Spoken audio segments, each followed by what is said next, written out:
नमस्कार. आज ललिता पंचमी, नवरात्रीचा 5वा दिवस.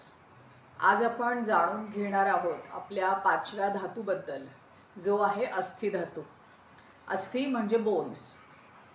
पण नुसतं बोन्स एवढा अर्थ मर्यादित नाही आहे अस्थि धातूला आयुर्वेद शास्त्रानुसार. त्यामुळे या अस्थि धातूचं पोषण कसं करायचं, त्याचं जी काही हेल्थ आहे ती कशी मेंटेन ठेवायची, यावरती आज आपण बोलणार आहोत. तर अस्थि धातू म्हणजे फक्त कॅल्शियम असं नाही.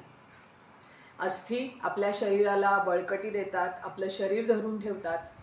त्यामुळे अस्थि धातूचं महत्त्व हे खूप जास्त आहे. हा अतिशय दृढ धातू आहे. त्यामुळे त्याची ही दृढता, त्याची हा कठीणता ही मेंटेन ठेवणं गरजेचं आहे. 2 दिवस आपण बघितलं की मांसधातू आणि मेदधातू याच्यासाठी व्यायाम हा किती गरजेचा आहे. त्याचप्रमाणे अस्थि धातूसाठीही व्यायाम हा गरजेचा आहे. अस्थि धातू म्हटलं की फक्त शरीरातले बोन्स लक्षात घेतात का, तर नाही. आयुर्वेदानुसार अस्थि धातूचा मल हे केस आणि नख नेल्स हे सांगितलेलं आहे. त्यामुळे हे सौंदर्यविषयक 2 घटकसुद्धा अस्थि धातूवर अवलंबून आहेत. त्यामुळे जर तुम्हाला छान सुंदर लांब सडक हेल्दी केस हवे असतील आणि त्याचप्रमाणे अतिशय हेल्दी असे आपली नखं हवी असतील की जी तुटत नाही आहे, ज्याच्यावर भेगा पडल्या नाही आहेत, तर तुम्हाला अस्थि धातूवर काम करणं आवश्यक आहे. नक्कीच आहार हा महत्त्वाचा घटक आहे.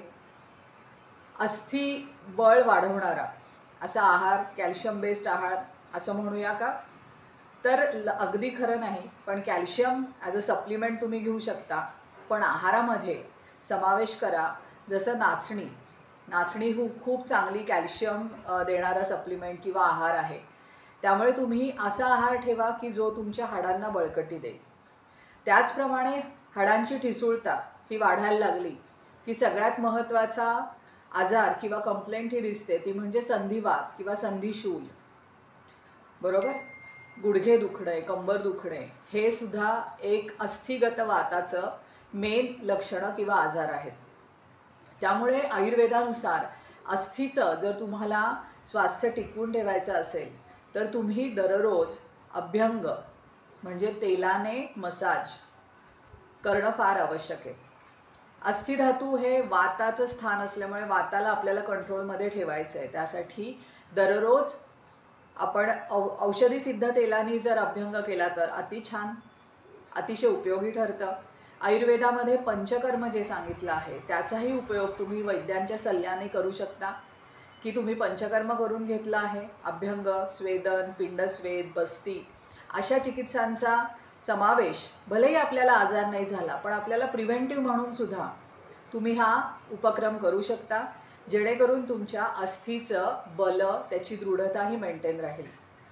त्याचप्रमाणे आयुर्वेदात काही औषधीही सांगितल्या आहेत की ज्या कॅल्शियम बेस्ड आहेत, ज्या शरीरामध्ये साठून राहत नाहीत, त्यामुळे अस्थींचं पोषण होतं. त्याचप्रमाणे डिंकाचे लाडू हे आपल्या सगळ्यांना माहिती आहेत. तर डिंकाचे लाडू हे ऋतूनुसार, उन्हाळ्यात नाही पण थंड ऋतूमध्ये तुम्ही खाण्यात ठेवावेत. आणि दररोज अतिशय समतोल असा आहार, भाजी भाकरी वरण भात साजूक तूप हे खाण्यात असावं. आणि योग्य असा दररोज व्यायाम करावा, जेणेकरून अस्थि धातू आणि त्यापासून तयार होणारा त्यांचा मल जे आहे केस आणि नख यांचंही स्वास्थ्य तुम्हाला लाभेल.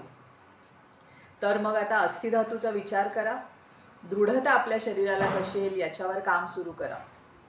आणि उद्या आपण बोलूया आपल्या पुढच्या धातूबद्दल. धन्यवाद.